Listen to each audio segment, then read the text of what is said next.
예, 지금부터 녹화가 될 거고요. 예, 김효진 지사님, 예, 환영합니다. 어서 오십시오. 예, 예, 예, 어서 오십시오. 나중에 말씀드리겠습니다. 그 사도행전 21장에서 22장까지 말씀을 오늘 나갈 거고요. 지난주에 우리가 그 19장, 20장을 했는데요. 이제 그 3차 전도 여행의 마무리에 대해서 우리가 함께 나눴어요. 그래서 19장에서는 특별히 3차 전도 여행 중에 에베소, 지금의 터키 지역인 소아시아의 가장 큰 도시였던 에베소에서 복음을 전하고 그곳에 교회를 세우고 어디서 말씀을 가르쳤죠? 우리가 잘 아는 두란노 서원이라는 곳에서 2년 반 동안 말씀을 가르치고 전했던, 그래서 놀라운 이적과 기사들이 사도 바울을 통해서 일어났던 그 모습들을 살펴봤고요. 그러는 과정 가운데에서도 방해가 있었죠. 그래서 은장색, 아뎀이라는 여신을 새겨서 만들어 팔던 이 은장색들, 그러니까 우상 뭐라고 해야 될까요?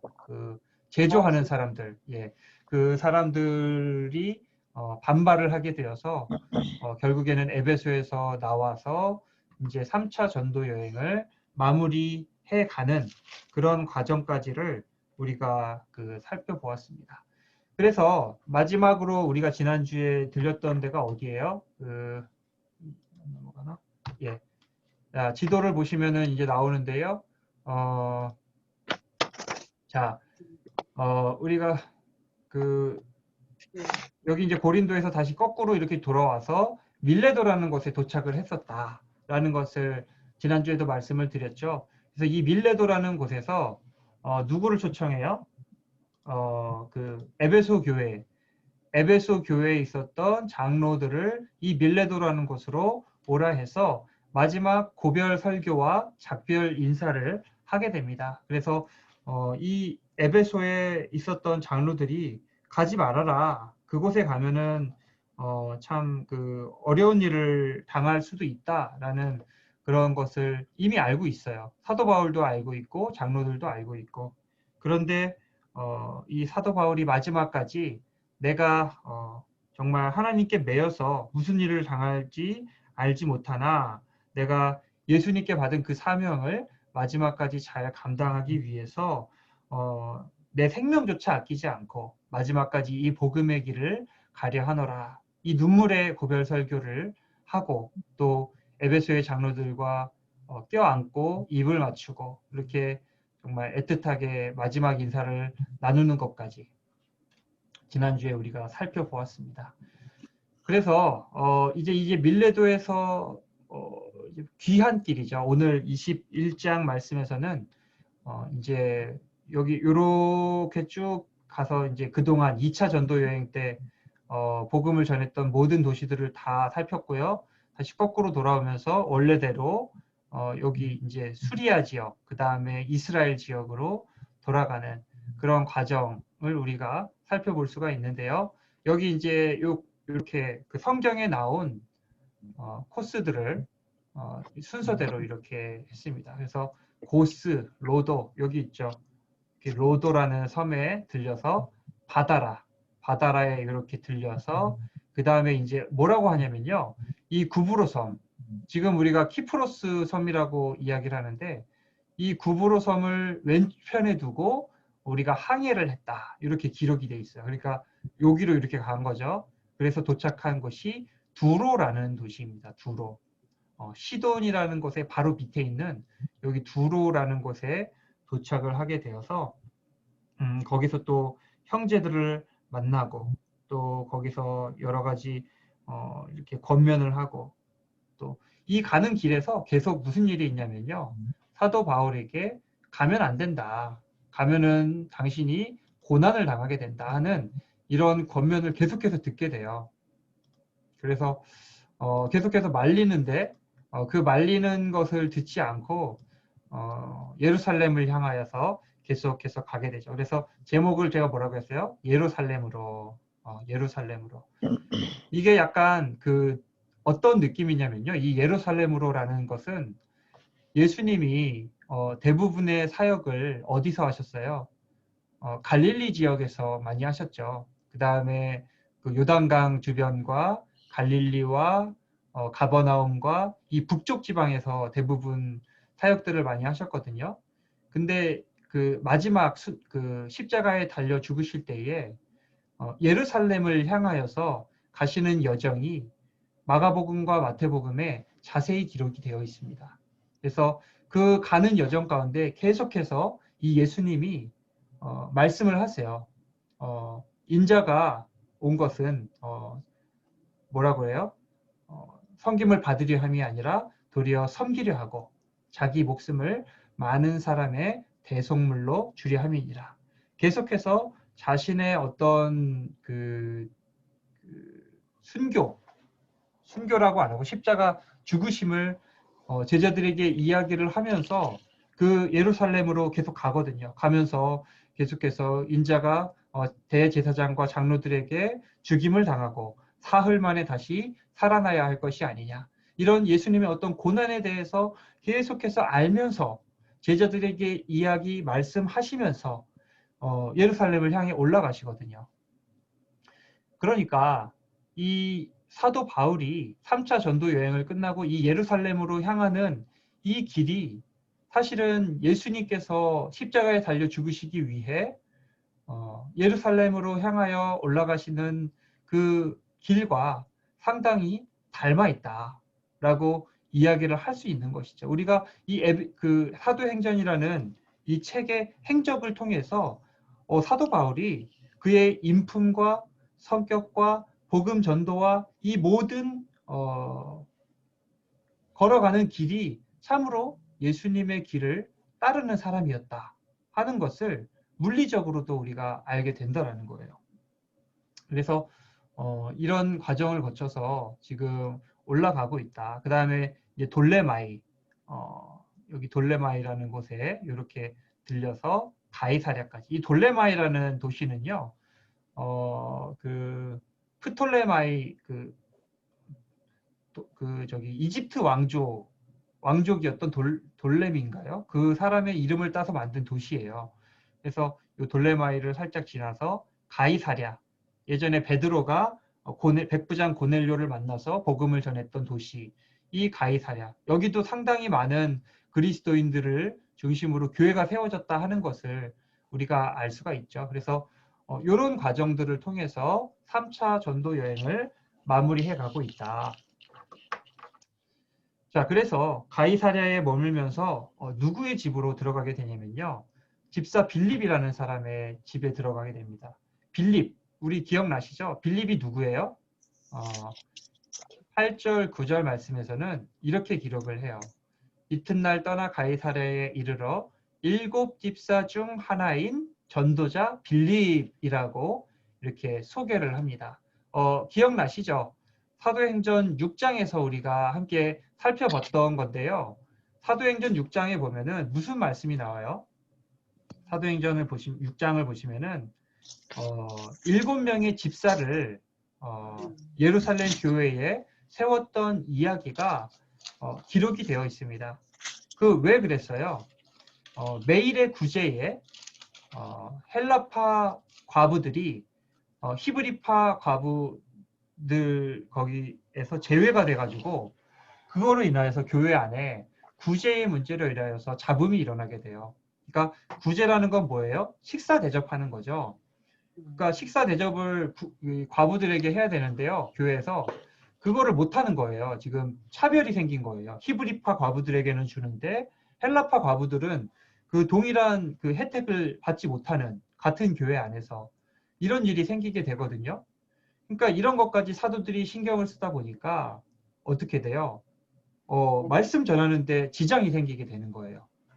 그러니까 이런 일들까지 우리 사도들이 다 감당할 것이 아니라 이 구제에 관련된 일들을 감당할 만한 새로운 직분의 사람들을 세워서 그들로 이 일을 전담하게 하자라고 해서 뽑은 사람이 누구예요? 이 집사라는 사람들이에요. 그래서 이 집사라는 그 직분을 그 헬라어로는 뭐라 그래요? 디아코노스라고 이야기를 하는데 전에도 말씀드렸지만 이 디아코노스라는 말의 어원은 뭐냐면요. 식사를 대접한다라는 뜻이에요. 식사를 대접한다. 그러니까 사람들에게 음식을 나눠주고 그것을 준비하고 뭐 돈을 사용하고 회계를 처리하고 그렇게 해서 재정적인 부족함이 없도록 그 식사를 대접하는데 온 그 신경을 기울여야 되는 일이 이 집사라는 직분의 어원이라는 거예요. 그래서 지금도 이 집사를 영어로는 이 디아코노스라는 말에서 나온 디콘이라고 우리가 이야기를 하거든요. 디콘. 그래서 이 식사를 대접하는 사람, 이런 걸 시종이라고 이야기를 하고요. 이 시종이라는 뜻에서 더 확대돼서 노예, 하인, 이런 뜻까지 가지게 된 것이 이 집사, 디아코노스라는 말의 어원이다. 라고 이야기를 할 수가 있겠습니다. 좀 옛날 얘기 다시 한번 말씀드렸고요. 그래서 이 7집사 중에 하나로 선발된 사람이 이 빌립이라는 집사였는데요. 이 빌립이라는 사람은 그냥 집사로서 일하기에는 굉장히 이것보다도 오히려 복음을 전하는 데에 더 많은 달란트를 가진 사람이었어요. 그래서 7집사 중에 하나였는데 뭐가 됐어요? 전도자가 되었어요. 그래서 여기 그림 보시면 이게 뭐예요? 그 간다게의 에디오피아 넷이 에디오피아 여왕 간다게의 넷이에게 이사야서를 풀어줘서 그에게 세례를 받게 하고 복음을 전했던 이게 신비한 일이었죠. 성령님께서 이 빌립을 휘몰아치셔가지고 이곳에서 복음을 전하게 하시고 복음을 다 전하면은 또 휘몰아쳐서 다른 곳에 옮기시고 이렇게 막 이곳저곳으로 막 옮기시면서 복음을 전하게 했던 사람이 바로 이 빌립이라는 사람인데요. 근데 오늘 이제 사도행전 21장 말씀을 보시면은 이 전도자 빌립이 어떻게 됐어요? 집이 생겼어요. 그때는 이제 막 돌아다니고 막 그러면서 막 성령의 이끌림에 의해서 막 이곳저곳에 다니면서 복음을 전했는데 집에 들어가서 머무르게 됐고요. 사도 바울이. 그리고 또 누가 생겼어요? 딸 넷이 생겼어요. 그래서 이 딸은 처녀로 예언하는 자라. 그러니까 뭐예요? 젊은 시절에 이제 돌아다니면서 복음을 전했던 빌립에게 뭐가 생겼다? 가정이 생겼다. 가정이. 집이 생기고 딸들이 생기고 그 다음에 가이사랴라는 곳에 정착해서 살아가는 이 생활이 생기게 되었다 하는 것을 우리가 알 수가 있죠.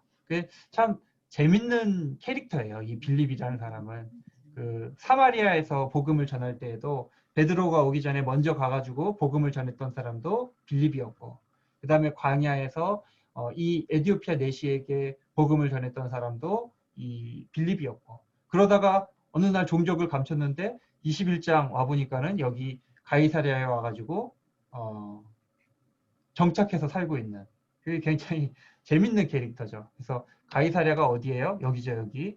아까 말씀드렸다시피 지금 사도 바울이 3차 전도 여행을 마치고 두로에 들렸다가 마지막으로 다시 들린 곳이 바로 이 가이사랴에 있는 빌립 집사의 집이었다.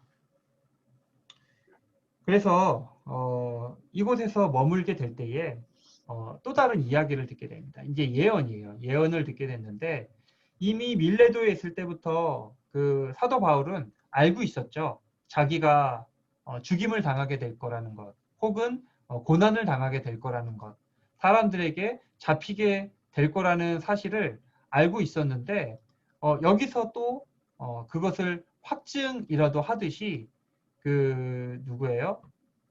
이 아가보라는 한 선지자가 사도 바울을 찾아오게 됩니다. 자, 그래서 8절, 9절 말씀을 보시면요. 제가 읽어드리겠습니다. 8절, 9절 말고 10절. 10절이에요? 예, 예. 요거 잘못했어요, 여기. 10절, 11절? 예. 예, 10절, 11절.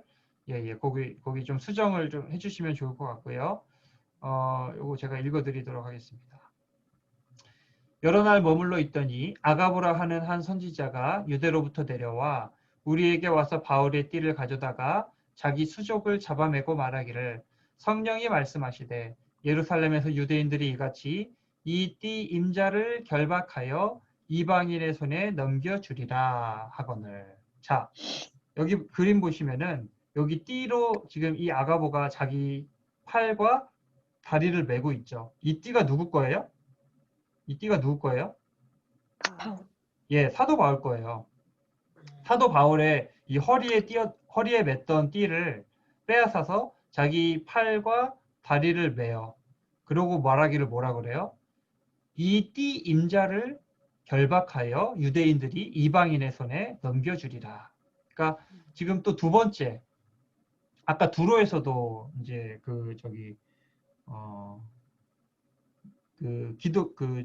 그리스도인들이 예언을 했었거든요.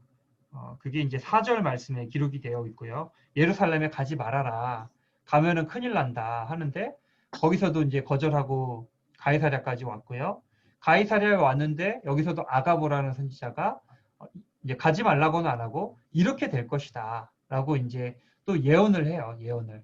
그러니까 지금 몇 번을 지금 사도 바울에게 경고를 하고 있는 겁니까? 그런데 이렇게 수차례에 걸친 유대인들의 위협, 예루살렘에 도착했을 때에 사도 바울이 당하게 될 여러 가지 위협과 곤란에 대해서 이렇게 이야기를 하죠. 사도 바울이 대답하되 여러분이 어찌하여 울어 내 마음을 상하게 하느냐. 나는 주 예수의 이름을 위하여 결박당할 뿐 아니라 예루살렘에서 죽을 것도 각오하였노라 라고 그렇게 이야기를 합니다. 자, 우리가 생각하기에 사도 바울이 죽을 이유가 있을까요? 그동안 한 게 많이 있잖아요. 이미 소아시아와 유럽과 이미 많은 지역에 그 복음을 전했잖아요. 그래서 많은 교회를 세웠고 또 많은 성도들이 사도 바울을 복음의 아버지로 또 신앙의 스승으로 그렇게 여기고 있고 그래서 정말 이제는 다 이루었다. 나도 할 만큼 했다. 라고 이야기할 수 있을 만한 그런 상황이잖아요. 그런데 사도 바울은 뭐라 그래요? 나는 주 예수의 이름을 위하여 결박당할 뿐 아니라 예루살렘에서 죽을 것도 각오하였노라. 이렇게 이야기하는 이유가 뭐예요?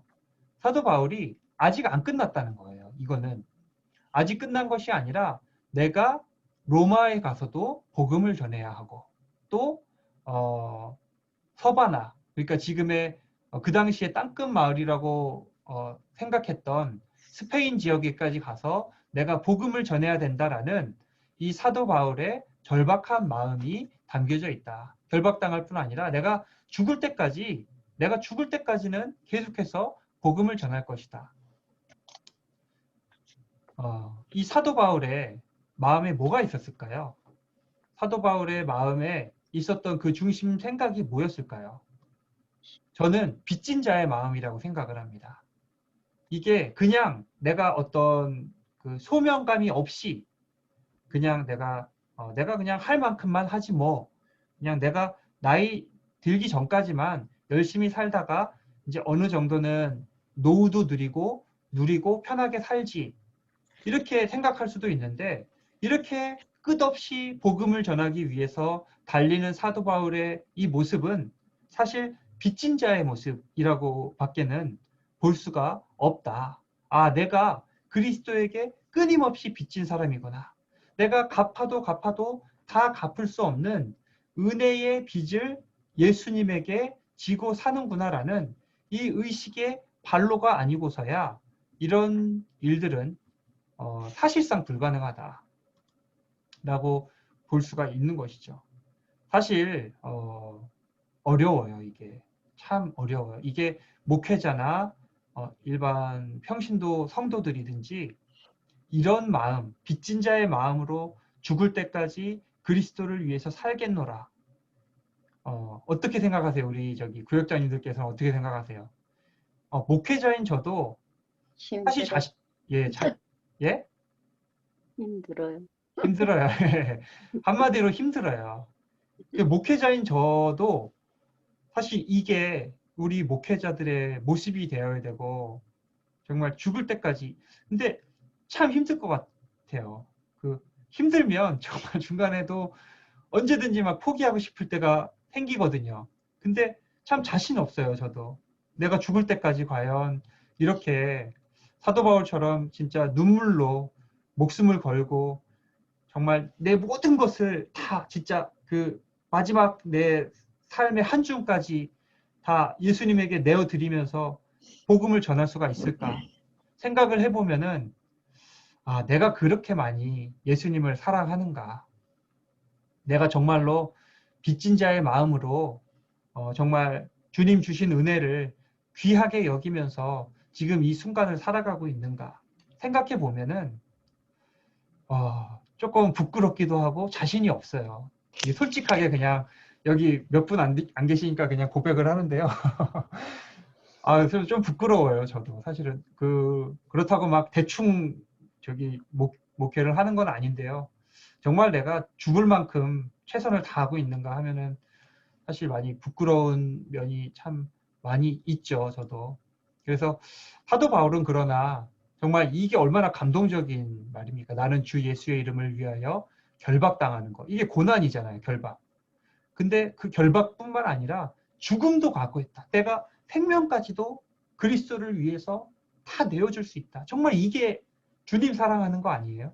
우리가 내 목숨까지도 주님께 드리겠습니다. 이거 내가 목숨을 잃으면은 다 끝나거든요. 뭐 내가 맛있는 음식을 먹을 수도 없고, 이 땅에 정말 좋은 경치도 볼 수가 없고, 사랑하는 남편과 자녀들과 같이 남은 여생을 즐길 수도 없고, 뭐 이 세상에 좋은 것 아무것도 누릴 수도 없고, 그러니까 목숨을 잃으면 다 잃는 거예요. 그러니까 죽을 것도 각오한다. 내가 모든 걸 다 주님께 드린다 하는 이 고백이거든요.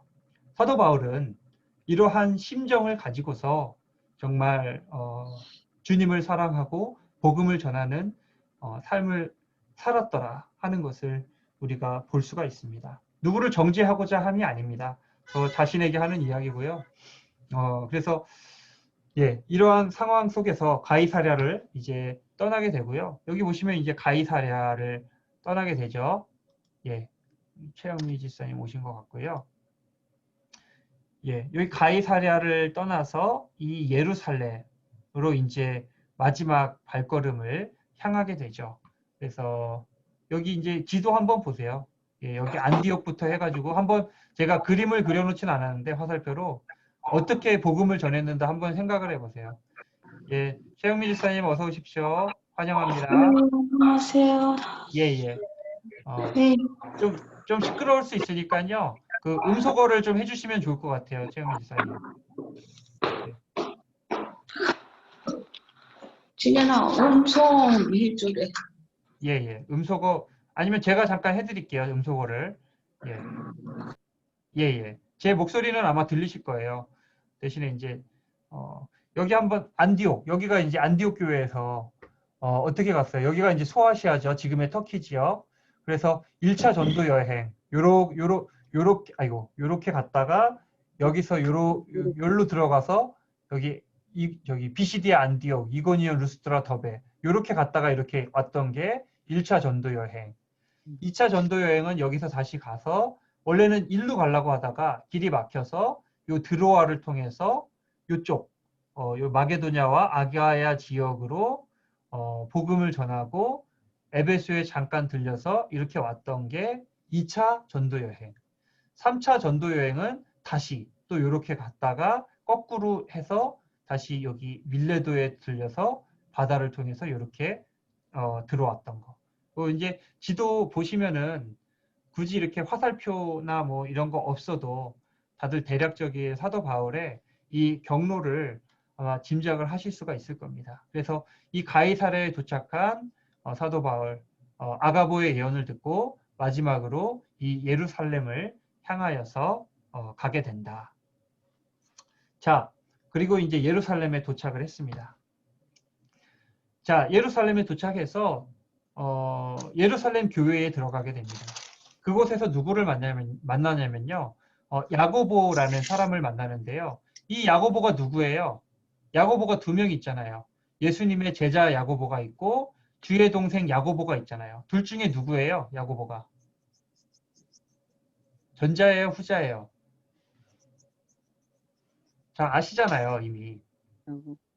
자, 주의 동생 야고보예요? 아니면은 제자 야고보예요? 주의 동생 야고보죠. 왜 그래요? 예수님의 제자 야고보는 그러니까 세베대의 아들 야고보, 요한과 야고보잖아요. 이 야고보는 사도행전 12장에서 죽었어요. 그쵸? 헤롯에 의해서 참수를 당하고 그래서 거기서 이미 생을 마감했기 때문에 지금 사도행전 21장을 하고 있는 이때에 사도 바울이 만난 야고보는 주의 동생 야고보고 그리고 야고보서의 저자이고 그는 그리고 예루살렘 교회의 수장이었다. 그래서 우리가 전에 그 예루살렘 회의 때 기억나시죠? 이방인들에게 무엇만 금할 것인가 이런 회의를 했을 때에 그 모든 것을 결의하고 주장했던 사람이 이 야고보죠. 그래서 야고보를 만나서 그동안에 있었던 선교 보고를 하게 됩니다. 선교 보고를 하고 났는데 이 야고보가 볼 때 그리고 예루살렘 교인들 이 성도들과 사도들이 볼 때 지금 선교 보고가 중요한 게 아니에요. 뭐가 중요하냐면요. 지금 사도 바울이 죽게 생겼어요. 왜 그러냐면은 그 유대인들이 사도 바울이 율법을 부정하며 복음을 전했다. 할례를 행하지 않아도 된다고 사람들에게 가르쳤다. 하나님을 부정하고 하나님을 그 이름을 망령되이 여긴 아주 저기 나쁜 사람이다라는 그 인식을 가지고 지금 사도 바울을 죽이려고 그래요. 이런 인식들이 많이 퍼져 있었고 그런 와중 가운데에 걱정을 하는 거죠. 이 지금 바울이 예루살렘에 오면 사람들에게 잡혀서 죽을지도 모르는데 어떻게 하면 좋겠느냐라고 이제 생각을 하다가 사도 바울에게 제안한 게 뭐예요? 사도 바울에게 제안한 게 결례예요, 결례. 결례는 뭐냐면요. 정결 예식이에요. 정결 예식. 정결 예식을 결례라고 하는데요.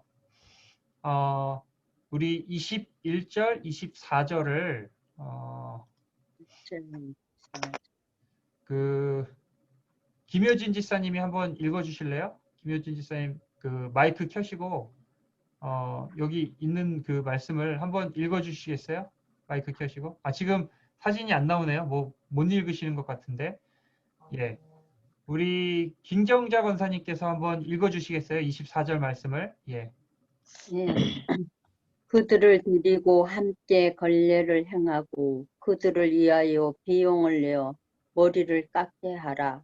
그러면 모든 사람이 그대에 대하여 들은 것이 사실이 아니고 그대로 율법을 지켜 행하는 줄로 알 것이다.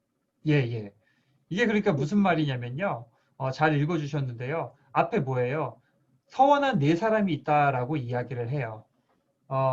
이거는 뭐냐면요. 나실인의 정결 예식이에요. 이 나실인의 정결 예식이라는 것은 하나님에게 얼마라는 기간을 정해서 자기 자신을 거룩한 나실인으로 서원할 수가 있어요. 한 달이면 한 달, 1년이면 1년 이렇게 기간을 정해서 나실인으로 자신을 서원해서 드릴 수가 있거든요.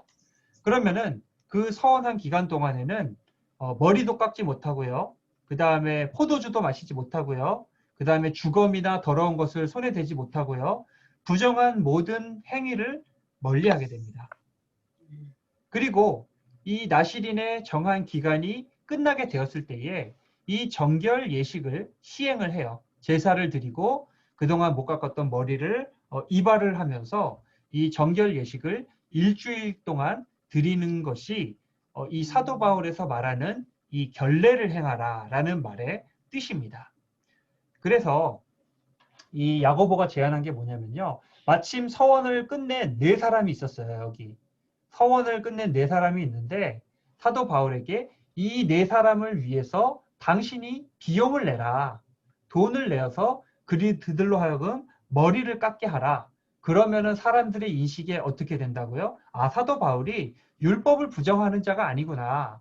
민수기 6장 13절에서 21절에서 기록하고 있는 대로 사도 바울이 율법을 여전히 준행하고 그 율법대로 살아가는 사람이구나 하는 것을 사람들에게 알리기 위해서 이와 같은 모션 혹은 액션을 취하라라고 이렇게 조언을 하는 거예요.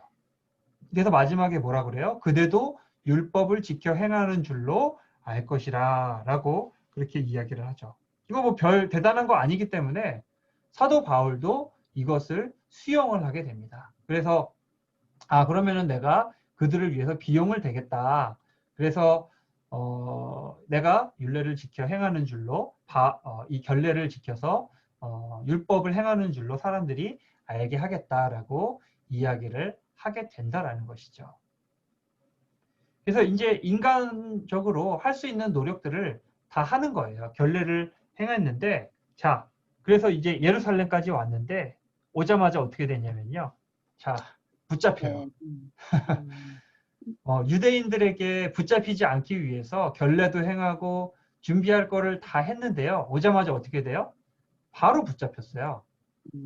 그래서 이 그림을 보시면은 여기 막 유대인들이 붙잡아가지고 이 사도 바울을 끌고 가는 막 그런 모습들이 이제 어디에요? 27절로부터 계속해서 나오게 됩니다. 그래서 27절부터 뭐 저기 30절까지가 쭉 다 그 말씀인데요. 그냥 제가 여기만 이렇게 저기 하면요. 우리 저기 김효진 지사님 마이크 켜시고 여기 한번 읽어주세요. 저기 예 말씀을 한번 읽어주십시오. 아시아부터요? 네. 아시아로부터 온 유대인들이 성전에서 바울을 보고 모든 무리를 충동하여 그를 붙들고 이 사람은 각처에서 우리 백성과 율법과 이 곳을 비방하여 모든 사람을 가르치는 자인데 또 헬라인을 데리고 성전에 들어가서 이 거룩한 곳을 더럽혔다 하니. 예. 그래서 이게 지금 다 사실은 27절부터 30절까지 다 중요한 말씀이에요. 근데 이거를 다 기록할 만한 공간이 없어서 제가 그냥 몇 개만 했는데요. 아시아, 그러니까 소아시아, 그 에베소 특별히 에베소에서 온 유대인들이 2년 반 동안이나 에베소에 머물면서 가르쳤으니 너무나도 잘 알겠죠. 그리고 때는 언제냐면요. 이때가 오순절이에요. 오순절. 사도 바울이 오순절 기간에 맞춰서 내가 예루살렘에 당도해야 한다라는 것을 그 19장, 20장에서 이야기를 했었거든요. 그러니까 이 오순절이라는 절기는 각 지역에 있는 모든 디아스포라들, 그러니까 이민자들이죠. 오늘날 말로 하면 디아스포라들이 다 예루살렘에 모여서 하나님께 제사를 드리고 절기를 지키는 그러한 날이 뭐 유월절도 있고요. 그 다음에 오순절 이런 때 오거든요. 우리 오순절 성령 강림 사건 때 각지에서 온 디아스포라들이 다 모였을 때에 마가의 다락방에서 성령으로 방언하는 것을 모든 사람들이 다 들었었잖아요. 그거와 마찬가지로 지금 오순절에 에베소에서 온 이 유대인들이 바울을 알아본 거예요. 그래서 성전에서 바울을 보고 사람들을 충동해서 사도 바울을 붙잡았다. 여기 그림에서 같이 야, 쟤 붙잡어 하고서는 붙잡고서는 이제 미운 털 박힌 사도 바울을 죽이려고 했던 거죠. 그래서 이 죽이려는 이유를 뭐에서 찾아요? 이 사람은 갑출해서 우리 백성과 율법과 이곳을 비방하였다. 율법을 비방하였고 유대인을 비방하였다. 그래서 이 사도 바울, 이 율법을 부정하고 이스라엘을 부정했던 이 사도 바울은 신성 모독으로 죽어 마땅한 자이다라고 붙들게 됩니다. 그리고 또 하나의 그 근거를 어디서 찾냐면요. 헬라인을 데리고 성전에 들어가서 이 거룩한 곳을 더럽혔다. 이에 대한 해석이 29절에 나오는데요. 부연 설명이죠. 에베소 사람 드로비모예요. 이 헬라인은. 그러니까 사도 바울의 동역자죠. 그러나 그리스도인이지만 유대인은 아니었고 이방인이었던 이 드로비모가 같이 있었던 것을 보고, 그러니까 실제로는 성전에 들어간 게 아닌데도 불구하고 사도 바울과 이 드로비모라는 이방인이 함께 있었던 것을 추론을 해서 이 드로비모라는 이방인을 성전에 데리고 들어갔구나. 거룩한 곳을 더럽혔구나. 죽어 마땅한 사람. 이렇게 그냥 자기들 마음대로 판단을 해버리게 되었다라는 거죠. 그래서 이방인이 성전에 들어가는 것은 그들 나름대로의 법으로는 사형할 수 있기는, 물론 그 지금 로마 치하에서는 사람의 생명을 취할 수 있는 권한이 공의회에 없어요. 그래서 예수님도 자기들 마음대로 죽이지 못하고 결국 누구의 판결을 통해서 죽였나요? 빌라도의 판결을 통해서 죽였죠. 그러니까 지금은 그렇게 할 수는 없지만 어쨌든 성전을 모독하는 것은 사형시킬 수 있는 그런 죄에 해당하는 것이죠. 그래서 이렇게 붙들린 사도 바울, 이제 죽을 위기에 처하게 됐어요. 그러나 그 상황 가운데에서 이제 누구의 손에 의해서 구출을 받게 되냐면 엉뚱하게도 로마 군인들에 의해서 사도 바울이 노임을 받게 됩니다. 물론 이게 자유인이 된 건 아니지만 우리 최덕주 원사님 여기 한번 요 말씀 한번 같이 좀 읽어주시기 바랍니다. 예, 여기 전체 다 읽어주세요. 32절. 예. 그들이 그를 죽이려 할 때 온 예루살렘이 요란하다는 소문이 군대 천부장에게 들림에 그가 급히 군인들과 백부장들을 거느리고 달려 내려가니 그들이 천부장과 군인들을 보고 바울 치기를 그치는지라. 이에 천부장이 가까이 가서 바울을 잡아 두 쇠사슬로 결박하라 명하고. 예. 그래서 감사합니다. 지금 이제 예루살렘에서 유대인들의 손에 의해서 이제 죽게 될 그런 위기 가운데에서 막 소요가 일어나잖아요. 그러면은 그 소요를 진정시키고 제압해야 될 의무가 당시 예루살렘에 주둔하고 있던 로마 수비대, 이 로마 수비대에게 그런 의무가 있거든요. 그래서 그 당시 안토니오 요새라고 해요. 그 성전 옆에 있었던 로마 수비대가 머물던 요새를 안토니오 요새라고 하는데, 그 안토니오 요새에 있었던 이 로마 병력들이 출동을 하게 됩니다. 그래서 이 로마 병력들에 의해서 그 사도 바울이 구원을 받게 돼요. 그래서 급히 군인들과 백부장을 거느리고 달려 내려갔다. 누가요? 천부장이, 군대 천부장이. 그래서 천부장은 1000명의 병사를 거느리는 대단히 높은 직급의 군인이다. 그래서 막 바울을 막 때리고, 여기 보시면 막 여기 상했죠, 얼굴이. 여기 팔도 막 찢긴 것 같고 막 사람들한테 붙잡혀가지고, 이게 이제 그냥 디테일인데, 그래서 바울 막 이렇게 막 치고 막 살키고 막 맞고 하다가 로마 수비대가 출동하는 바람에 사도 바울이 겨우 이렇게 벗어나게 되는. 그래서 결국에는 이 사도 바울을 두 쇠사슬로 결박을 하게 됩니다. 두 쇠사슬로 결박을 하게 되는데, 이거는 왜 그러냐면요. 원래는 이 사도 바울이 로마 시민권자잖아요. 로마 시민권자는 이렇게 죄를 정하지 않고 쇠사슬로 결박할 수가 없는데, 지금 유대인이기 때문에 로마 시민권자인 것을 모르고 이렇게 그냥 한 거예요. 이렇게 쇠사슬에 결박된 상태에서 사도 바울이 이 천부장에게 요청을 하게 됩니다. 내가 우리 동족들, 내 형제들에게 말을 할 수 있는 시간을 잠깐 달라. 자, 그래서 사도 바울이 이 연단 앞에 서서 이 유대인들에게 자신을 변론하게 됩니다. 이 변론하는 글이 22장 2절로부터 어디까지인가요?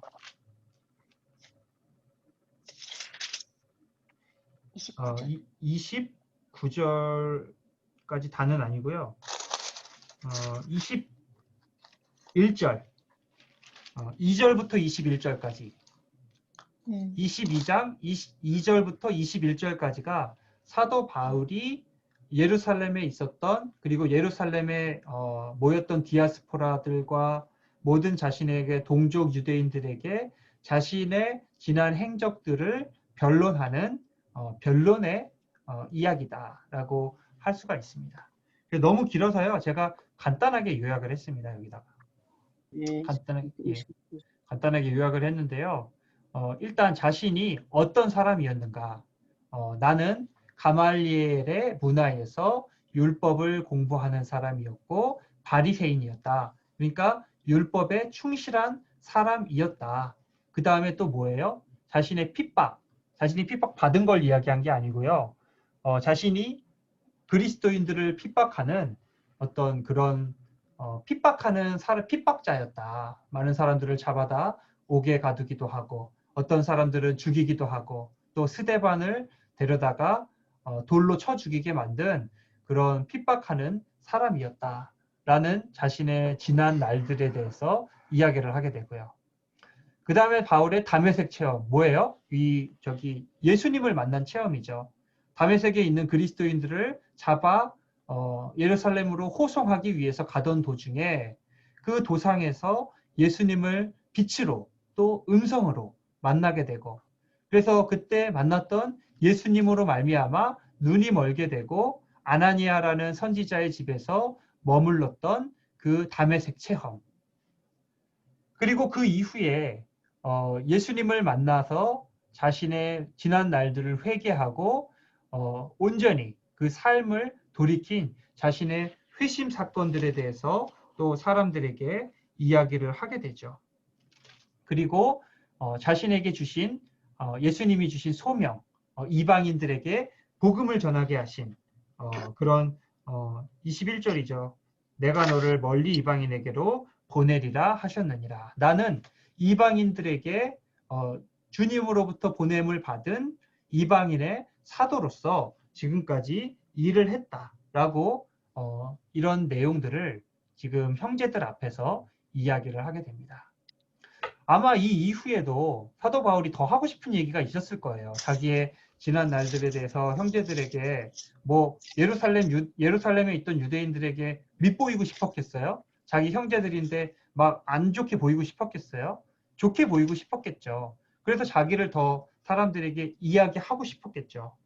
그러나 여기까지 이야기하고 난 다음에 유대인들이 이제 막 열이 받은 거예요. 막 뭐라 그러는 거야? 야, 잡아서 가서 죽여버려. 막 이런 식으로 막 성이 나서 막 이렇게 되니까 사도 바울도 이제 뭐 어떻게 더 말을 할 수가 없었고 여기 아마 여기 있는 사람이 천부장처럼 보이죠. 옷도 좀 삐까뻔쩍하고 좀 있어 보이고 이 사람도 더 이상 여기 사도 바울을 뒀다가는 사람들에게 찢겨가지고 죽게 되겠다. 더 이상 이 연설은 하지 말아야 되겠다라고 이제 그렇게 판단을 해서 이거를 이제 스톱을 시키고 사도 바울을 데리고 들어갑니다. 그래서 신문을 하게 되죠.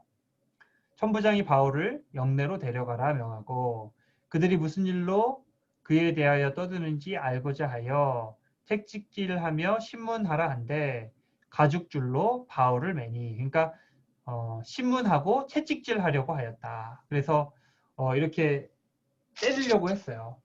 도대체 너 정체가 뭐냐? 도대체 왜 이렇게 소요를 일으켰느냐? 라고 이제 따져 묻고 신문을 하려고 했더니 사도 바울이 반론을 하게 되죠. 너희가 로마 시민 된 자를 죄도 정하지 아니하고 채찍질할 수 있느냐라고 조용히 반문을 하게 됩니다. 이 사실을 알고 천부장이 화들짝 놀라게 되죠. 네가 로마 시민권자였어? 막 그러면서 이제 뒤에 이야기를 하죠. 나는 돈을 많이 내가지고 돈을 내서 로마 시민권을 얻었는데 당신은 어떻게 로마 시민권자가 되었느냐? 그러니까 사도 바울이 나는 날 때부터 로마 시민권자였다. 누가 더 높은 거예요? 날 때부터 로마 시민권자가 더 인정받아요? 돈 내고 시민권자 얻은 사람이 더 인정받아요? 날 때. 그럼요.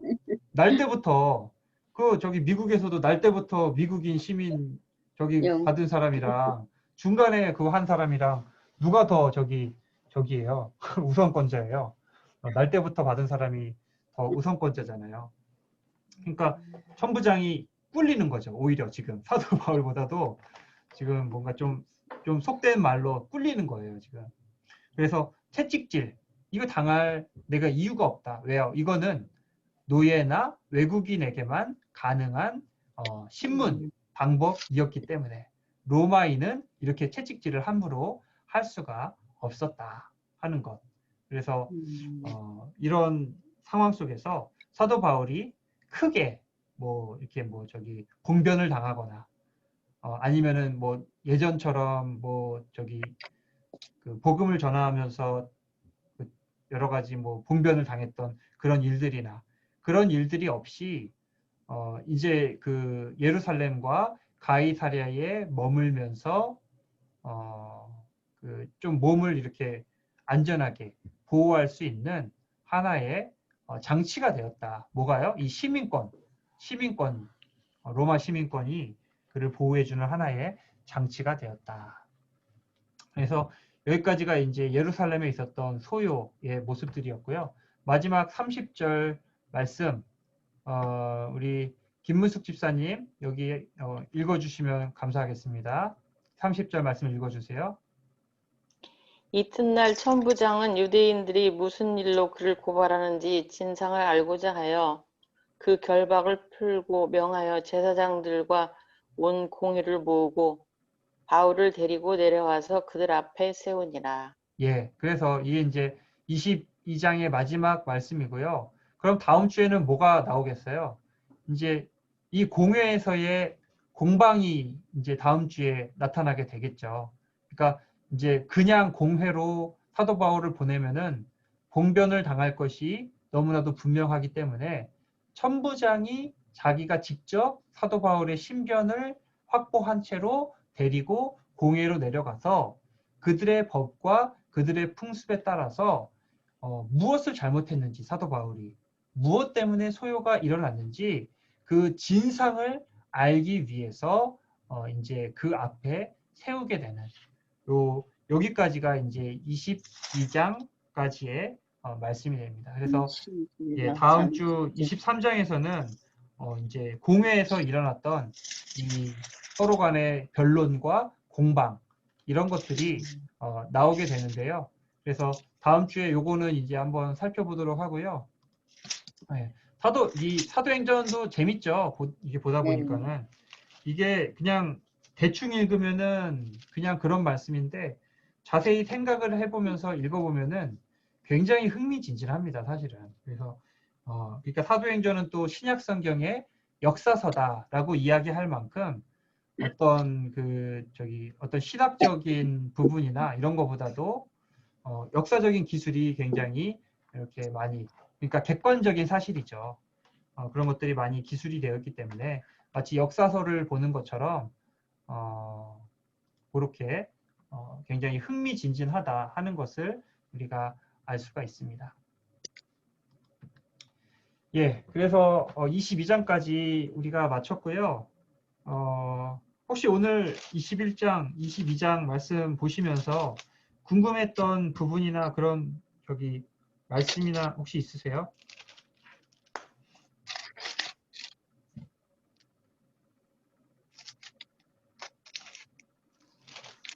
예, 뭐 특별히 뭐 더 웬만한 부분들은 제가 좀 짚어드렸고요.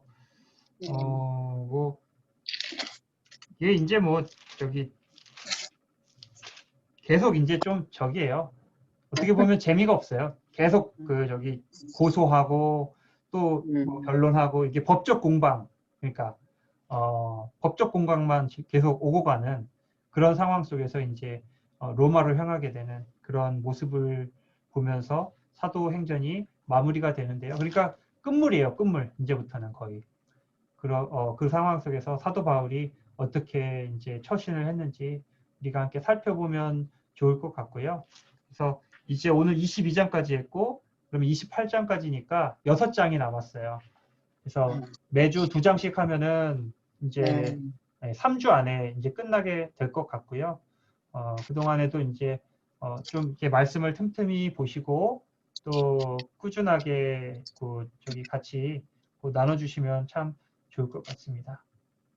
예, 그래서 오늘은 여기까지 하고요. 그리고 아까 이제 말씀드리려다 말았는데, 우리 김효진 지사님 지금 그 작은 이제 암 덩어리가 좀 생기셔서 이제 그 다음 주에 수술하실 예정이에요. 그 공릉동 원자력병원에서 맞죠? 그래서 예, 주일날 입원하시고 월요일날 이제 수술을 하시게 될 터인데 예, 뭐 작은 수술이어도 어쨌든 암은 암입니다. 그리고 뭐 또 완쾌도 되실 것이지만 그래도 우리가 함께 기도해 주시면 좋을 것 같고요. 우리 또 육교구 위해서 많이 섬겨 주시고 또 여러분으로 애를 써 주시는데요. 예. 제 사진이 왜 이렇게 흐릿하게 나오죠? 이렇게 얼굴이 되게 흐릿하게 나오네. 왜 제 사진만 그러죠? 딴 분들은 다 우리 권사님들, 집사님들 사진은 다 선명하게 나오는데 제 사진 흐릿하지 않나요? 아니, 아, 잘 나오나요? 네. 저만 그런가 봐요. 그런가. 예. 아무튼 기도해 주시고요. 네. 기도해 주시고 또 누구 아프신 뭐 어디 입원하시거나 어디가 아프거나 하신 뭐 저기 구역장님들 혹은 구역원들 계시면은 저한테도 알려주시고 또 함께 기도 요청도 해주시고요. 그래서 좀 서로가 서로를 위해서 건강하도록 함께 기도할 수 있으면 좋겠습니다. 예, 오늘은 여기서 마치도록 하고요. 제가 기도하고 마치도록 하겠습니다. 하나님 아버지 감사합니다. 오늘도 하나님 귀한 말씀 함께 살펴보았습니다. 이 귀한 말씀 마음에 새기고 사도 바울이 걸어갔던 예수 그리스도의 그 길을 우리도 따라 나아가게 하여 주시옵소서. 우리 마음 가운데 주님 사랑하는 마음 주시고 또 이웃을 사랑하고 성도들을 사랑하고 주님의 교회를 사랑하는 마음을 주시어서 정말 우리의 목숨이 주님께로 가는 그 순간까지 전심을 다하여서 주님을 섬기고 또 주님께 헌신하는 저희 모두가 될 수 있도록 주여 우리 마음을 붙들어 주시옵소서. 우리 구역장님들 한 분 한 분 지켜주시고 또 이 자리에 참여하신 우리 구역장님들 가정과 사업과 또 일터 위에 모든 계획하고 진행하시는 일들 위에 주님의 형통하신 은혜가 늘 넘치게 하여 주시옵소서. 감사드리며 예수 그리스도의 이름으로 기도하옵나이다. 아멘. 네, 수고하셨습니다. 고맙습니다. 다음 주에 뵙겠습니다. 수고하셨습니다. 예, 수고하셨습니다. 세상에 걱정되네.